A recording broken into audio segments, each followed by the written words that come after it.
Good morning students. मैं सरदार सिंह से आचार्य सम्राट पृथ्वीराज चौहान राजकीय महाविद्यालय बीएम, विषय भूगोल। आज आपको पढ़ाएंगे बीए पार्ट सेकंड, उसमें पेपर फर्स्ट। और पेपर फर्स्ट का नाम है विश्व का प्रादेशिक भूगोल। और उसमें भी आज अध्ययन कराएंगे आपको ब्राज़ील में जो कृषि का विकास हुआ उसमें कॉफ़ी का उत्पादन और गन्ने का उत्पादन, वितरण और उसका आयात निर्यात या व्यापार के बारे में अपन यहाँ चर्चा करेंगे। तो सबसे पहले ये बता देता हूँ, सामान्य परिचय दिया जाऊँ। सामान्य परिचय के अंदर ये है कि ब्राज़ील की जो कृषि है वो ऐतिहासिक रूप से ब्राज़ील की अर्थव्यवस्था का एक मूल आधार है। और यहाँ सबसे पहले हम अध्ययन करेंगे कॉफ़ी का जो वितरण और उत्पादन। कॉफ़ी एक सदाबहार वृक्ष है जो सबसे पहले अफ्रीका के पूर्वी पहाड़ी भागों में, इथोपिया में आधुनिक रूप से इसको प्राकृतिक रूप से ये पाया गया था। वहाँ से इसका निर्यात या इसका फैलाव ब्राज़ील के अंदर भी हुआ था। इसके अलावा कॉफ़ी का जो उत्पादन है वो ब्राज़ील में वर्तमान समय में 2,20,000 हेक्टेयर के अंदर मील के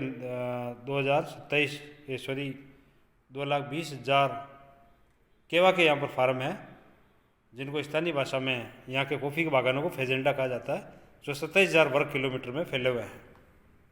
यहाँ मिनास, जिरा, साओ पोलो, पराना प्रमुख केवा उत्पादक राज्य हैं। तो विद्यार्थियों, यहाँ पर जो कॉफ़ी है वो मूलतः दक्षिणी अफ्रीका का जो इथोपिया है उसमें सबसे पहले इसका बीजारोपण हुआ और उसके पश्चात सबसे पहले ब्राज़ील में सर्वप्रथम 1727 में बेले में इसका पौधा लगाया गया। फिर उसके बाद ये पैदा खूब फैला। 1774 में केवा के बीजों को एक अंग्रेज होपमैन के बगीचों में इसको रोपित किया गया और यहाँ से ये दक्षिण अमेरिका के केवा उद्योग का यहाँ से प्रारंभ हो गया। वर्तमान में ब्राज़ील में केवा उत्पादन बड़े बड़े फार्मों पे किया जाता है और यहाँ कॉफ़ी के बागानों को, जैसे अभी पहले बताया मैंने, फेजेंडा कहा जाता है। इन फार्मों पर आधुनिक भवन, अमेरिकन उपकरण लगे रहते हैं। ये केवा का पौधा एक छोटी झाड़ी के समान होता है। फिर उसके बाद में विद्यार्थियों, केवा के जो बीज हैं उनको एकत्रित करके पानी में धोकर सुखा दिया जाता है और इन बीजों को सूखने के 2 दिन से लेकर के 2 सप्ताह तक समय लगता है। उसके बाद बीजों से छिलका अलग कर दिया जाता है और इन बीजों को मशीनों में बुना जाता है और उसके पश्चात इन्हें एक चूर्ण का रूप दिया जाता है। कॉफ़ी की जो गुणवत्ता है विद्यार्थियों 2 तत्वों पर निर्भर करती है। मिट्टी का प्रकार कैसा है, सूर्य प्रकाश कितना मिलता है और कितनी ऊंचाई पर कॉफ़ी का प्रोडक्शन किया जाता है, कैसी उपजाऊ दोमट मिट्टी है, लवणयुक्त मिट्टी है या पोटाश मिट्टी है। इसके अलावा इसकी जो हाइट, कितनी हाइट पर, या 458 से 762 मीटर की ऊंचाई पर ये ढलानों पर इसको पैदा किया जाता है। दूसरी किस्म ये है कि कॉफ़ी तैयार की जाती है तो फसल के पकते समय वर्षा इसके लिए हानिकारक होती है। तीसरा है कि इसको सही तरीके से भूनना, सुगंधित तेल मिलाना केवा के स्वाद के लिए उत्तम माना जाता है। जब कॉफ़ी तैयार हो जाती है उसको पिलाने के तौर तरीकों पर उसके स्वाद पर निर्भर करता है। अब विद्यार्थियों, हम बात करते हैं ब्राज़ील में जो कॉफ़ी का उत्पादन किया जाता है उसके लिए भौगोलिक दशाएं। तो एक तो सबसे पहली भौगोलिक दशाएं है, उसमें है उपयुक्त धरातल। कॉफ़ी के लिए ढलवा ज़मीन उपयुक्त है क्योंकि इसके पौधे की जड़ों में पानी इकट्ठा नहीं होना चाहिए, नहीं तो ये पौधा गल जाता है। ब्राज़ील के दक्षिणी पूर्वी और पूर्वी भाग में कॉफ़ी उत्पादन के लिए आदर्श दशाएं विद्यमान है जो सामान्यतः 500 से 950 मीटर की ऊंचाई पर स्थित है। ऊंचाई पर उगने के कारण कॉफ़ी उसमें अच्छी सुगंध वाली कॉफ़ी का प्रोडक्शन होता है। फिर मिट्टी, कॉफ़ी के लिए टेरा रोक्सा नामक मिट्टी इसके लिए बेस्ट मानी जाती है और इसके अलावा मिट्टी ऐसी होनी चाहिए जिसमें पानी आसानी से बह जाए, तो ये स्थिति ब्राज़ील के अंदर बहुत बेस्ट मानी जाती है।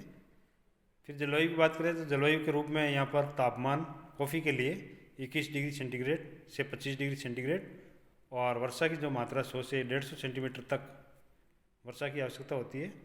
पाला इसके लिए हार्मफुल माना जाता है, हानिकारक होता है। पकते समय शुष्क मौसम और पर्वतीय धूप होनी चाहिए। विशेष करके कॉफ़ी उत्पादक दक्षिण पूर्वी ब्राज़ील में ये इस तरह की जो स्थितियाँ हैं वो सूटेबल है। पूंजी कुछ आर्थिक कारक भी है जो कॉफ़ी को या उसके बागानों को प्रभावित करते हैं।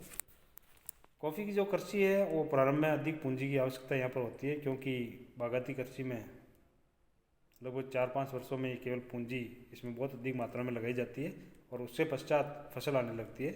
तो ब्राज़ील में संपूर्ण प्रारंभिक पूंजी विदेशियों द्वारा लगाई गई और बाद में ये स्वतंत्र नियंत्रण में आ गए। विशाल बागान और पर्याप्त मजदूर। कॉफ़ी की खेती के लिए विद्यार्थियों कृषि विकास इसकी खेती के लिए पर्याप्त मात्रा में विशाल बागानों की आवश्यकता होती है।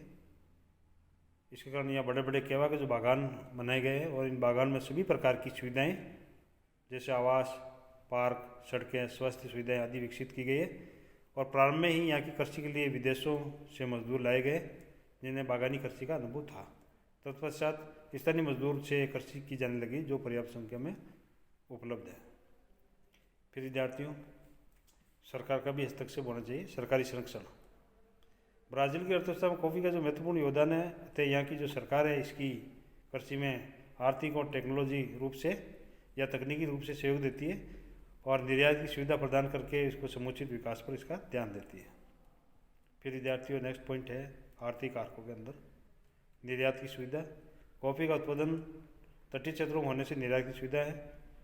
सेंटोस सबसे बड़ा बंदरगाह है जिससे कॉफ़ी का निर्यात किया जाता है। हम विद्यार्थियों फिर बात करें वर्ल्ड में इसका जो कॉफ़ी का वितरण है और ब्राज़ील में इसका जो वितरण है, ये ब्राज़ील का चित्र आपके सामने है। तो इसमें एक मुख्य क्षेत्र है, दूसरे गहन कृषि के क्षेत्र है, तीसरे गौण कृषि क्षेत्र है जहाँ पर कम पैदावार होती है। तो ब्राज़ील में केवा उत्पादक जो क्षेत्र है उसका चित्र आपके सामने दे रखा है।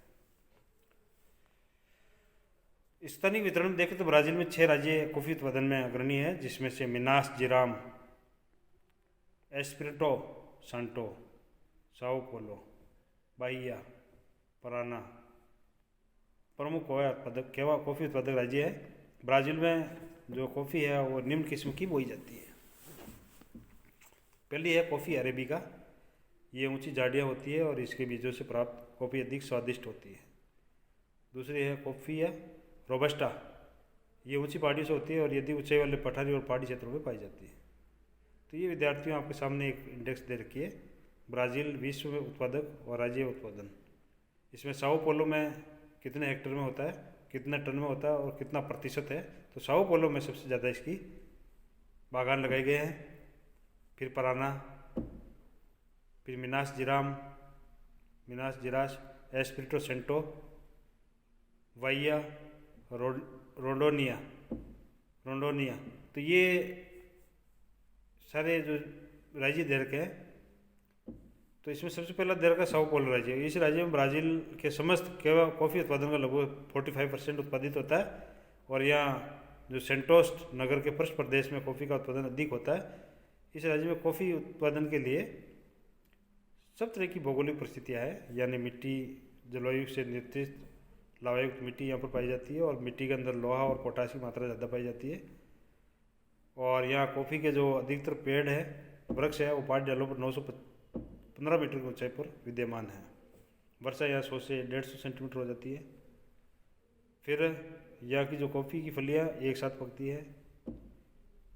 सरकारी संरक्षण यहाँ पर है, तेज़ धूप पौधों को बचाने के लिए मिल जाती है। इटली से सस्ते श्रमिक मिल जाते हैं। कॉफ़ी का निर्यात या सेंटोस बंदरगाह से कर दिया जाता है। साओ पोलो राज्य में रेल यातायात की सुविधा विद्यमान है। विद्युत तारों द्वारा केवा के कॉफ़ी के बोरों और बंदरगाहों तक पहुँचाने की सुविधा है। फिर है एस्पिरिटो राज्य, तीसरा है पराना राज्य, फिर मिनास जिरास और फिर बात करते हैं विद्यार्थियों कॉफ़ी का उत्पादन और व्यापार। ब्राज़ील विश्व का सबसे बड़ा कॉफ़ी उत्पादक देश है।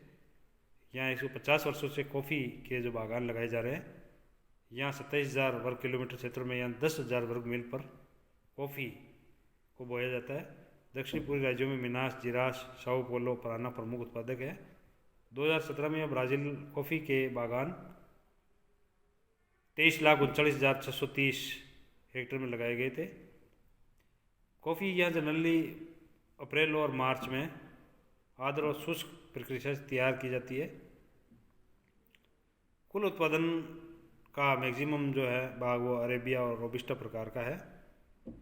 कॉफ़ी का जो निर्यात है वो 1,80,846 टन, जिसमें से green arabica 16,48,262 ton, green robusta 1,60,199 ton और प्रोसेस्ड केवा 2,01,999 टन